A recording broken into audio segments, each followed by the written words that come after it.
어머니, 막차를 놓쳤어요. 어떡하죠? 걱정 마, 내가 저어줄게. 아주 뻑가서 잠들게 될 거야. 막차 끊겼어요. 매표구 안으로 입만 보이는 매표원이 짧고 건조하게 대답했다. 평생 웃어본 일이 없을 것 같은 모습이었다. 그럴 리가요. 11시 반이 막차 아닌가요? 저 기둥에 보세요.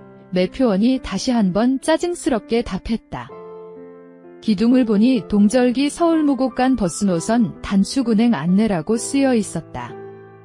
막차는 9시 반이었다.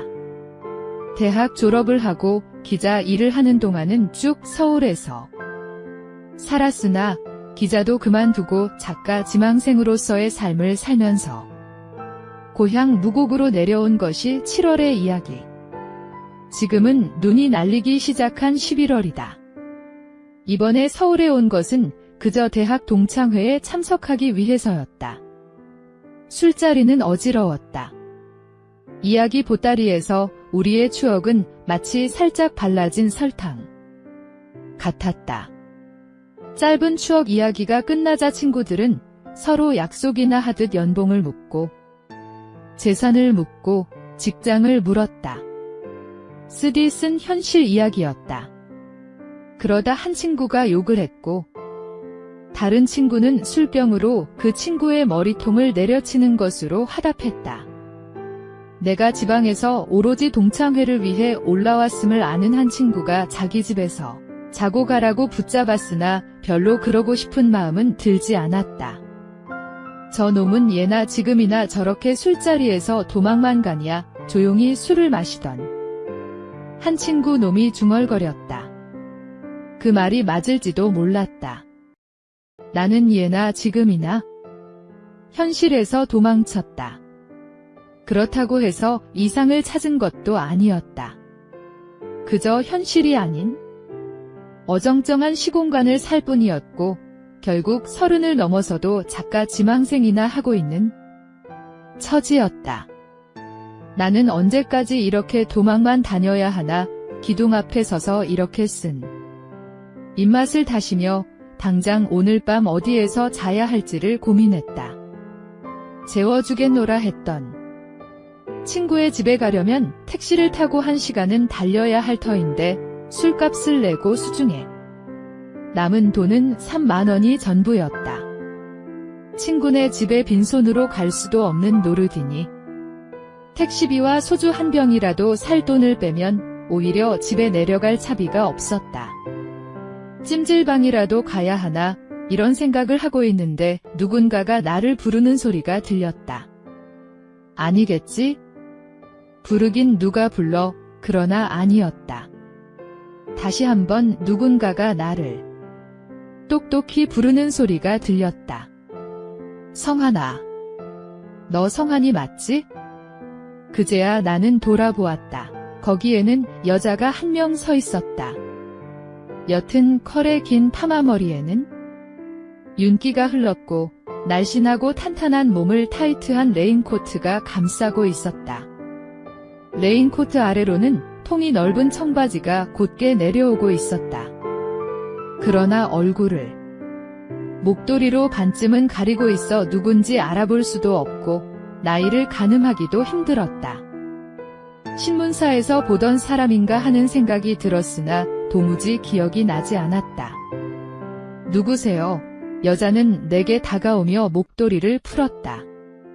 목도리가 풀리며 환하게 웃는 표정이 나타났다. 맛없어. 네. 넋을 놓고 있기에. 그나저나 막차는 언제부터 그렇게 앞당겨졌다니? 그러게요. 내 멍한 모습을 빤히 바라보던 명현이 어머니는 그 매혹적인 미소를 지으며 다시 식사를 시작했다. 터미널에서 마치 사고처럼 우연히 마주친 명현이 어머니, 나는 인사도 하는 둥 마는 둥 놀라 있다가 식사라도 하자는 말에 터미널 앞 식당에 들어온 것이었다. 나는 가만히 명현이 어머니의 얼굴을 들여다보았다. 터미널에서는 경황이 없었기에 비로소 10여 년 만에 이렇게 자세히 보게 된 것이다. 명현이 어머니 역시 세월을 피해가지는 못했다. 세련된 헤어스타일이나 옷차림과는 달리 피부는 많이 상해. 화장은 살짝 들떠 있었고 눈가에는 잔주름이 자리 잡고 있었다.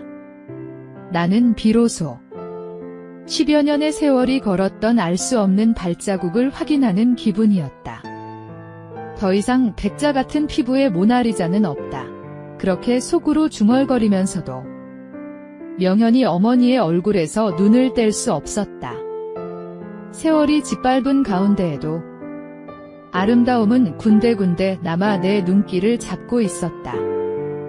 내 눈길을 의식했는지 명현이 어머니가 수줍게 웃었다. 식당 문을 열고 들어오는 사람들의 어깨에 조금씩 흰 눈이 더해졌다. 눈이 오나 봐요? 어머, 넌 어디에서 잘 거니? 모르겠어요. 찜질방이라도 가야 하나 그러고 있었어요. 그러나 식당을 나오며 밥값을 치른 사람은 나였다. 오랜만에 만난 친구 어머니 앞에서 궁핍한 모습은 보이기 싫었던 것이다. 이제 수중에는 돈 10,000원뿐이었다. 터미널에서 웅크리고 있다가 첫 차를 타는 수밖에 없었다.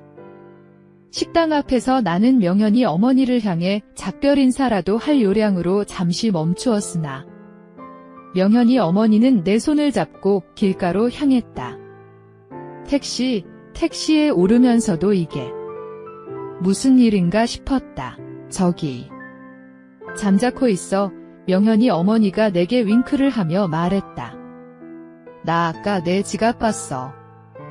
거기 시설은 그저 그렇습니다. 큰 기대는 마세요. 명현이 어머니께서 터미널에서 가장 가까운 모텔로 가 달라는 주문을 하자 택시기사가 대놓고 이죽거렸다. 말인즉슨 심야에 택시를 타놓고 너무 가까운 곳을 가는 게 아니냐는 투였다. 이봐요 아저씨, 손님이 가자면 갈 것이지. 말이 너무 많다는 생각에 입을 열자 명현이 어머니께서 내 팔을 잡으며 말렸다. 그럼 시설 좋은 데로 가주세요. 대신 너무 멀면 안 돼요. 아, 네. 그럼요. 한잠을 자도 좋은 곳에서 자야죠. 한몫 챙겼다는 마음에서였는지 기분이 좋아진 택시기사가 백미러로 우리 둘을 보며 느끼하게 웃었다. 택시는 기어코 한강을 건너 우리를 한강 모텔에 내려주었다. 택시에서 내리며 명현이 어머니가 건넨 돈은 10,000원이었다. 몇천 원 더 받으려고 잠깐 잘 사람들을 이런 곳에 데려왔나 하는 생각에 부하가 치밀었다. 여기에서 하룻밤을 묵으려면 또 얼마나 비쌀까 하는 생각이 들었던 것이다. 그런 내 기분을 알았는지 명현이 어머니가 가볍게 팔짱을 끼며 말했다. 그래, 기왕에 한잠 자는 거 좋은 데서 자보자.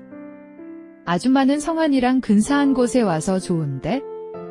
아침은 레스토랑에서 밥도 먹고 천천히 가지 뭐. 내일 일요일이니 바쁠 일은 없지? 네, 한가해요. 나 목이 좀 마른데? 저기 자판기에서 음료수 하나만 뽑아줄래? 명현이 어머니가 모텔 프론트 한쪽을 가리키며 말했다. 아마도 체크인을 하며 금전적인 부분을 내게 보여주지 않으려는 배려 같았다. 직원의 안내를 받아 들어간 방은 깨끗하고 아담했다. 잠깐 묵을 거니까 그냥 한 방 쓰자. 괜찮지? 지갑에 10,000원 한 장 있는 내가 무슨 말을 하겠는가? 나 먼저 씻을게. 친구 아들 결혼식 다녀오느라 좀 피곤하네. 식장이 더워서 땀도 났고.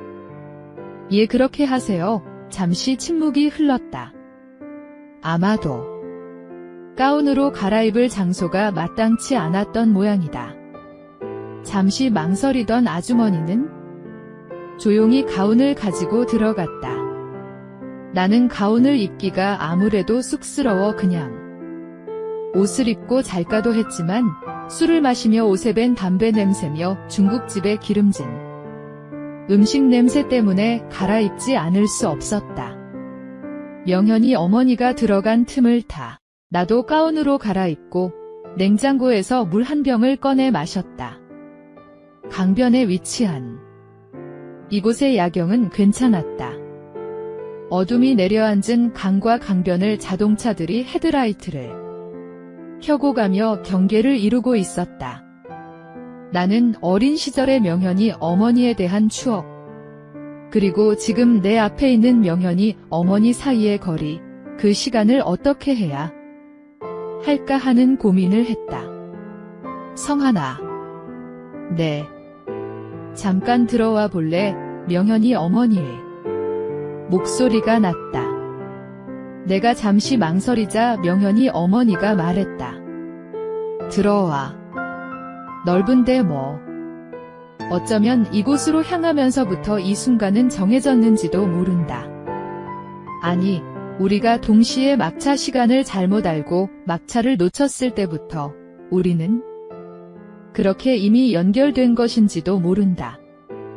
나는 지금 이 순간에 충실하겠노라고 다짐했다. 명현이 어머니가 손가락으로 창밖 야경을 가리켰다. 저기 좀 볼래? 어디요? 저기. 나는 그 손가락이 가리키는 쪽이 어디인지 자세히 보기 위해 명현이 어머니 가까이 다가갔다. 우리는 자연스레 가까워졌다. 보고 싶었어요. 아주 예전부터 나는 이 모든 느낌을 소중히 간직하고 싶었다. 10년을 유령처럼 떠돌던 내가 비로소 명현이 어머니에게서 제자리를 찾은 느낌이었다. 명현이 엄마는 계속 나를 여보라고 불러댔다. 조금 더 있어줘. 창밖에는 조금씩 빛이 찾아오고 있었다. 막차를 놓친 다음 날은 그렇게 밝아오고 있었다.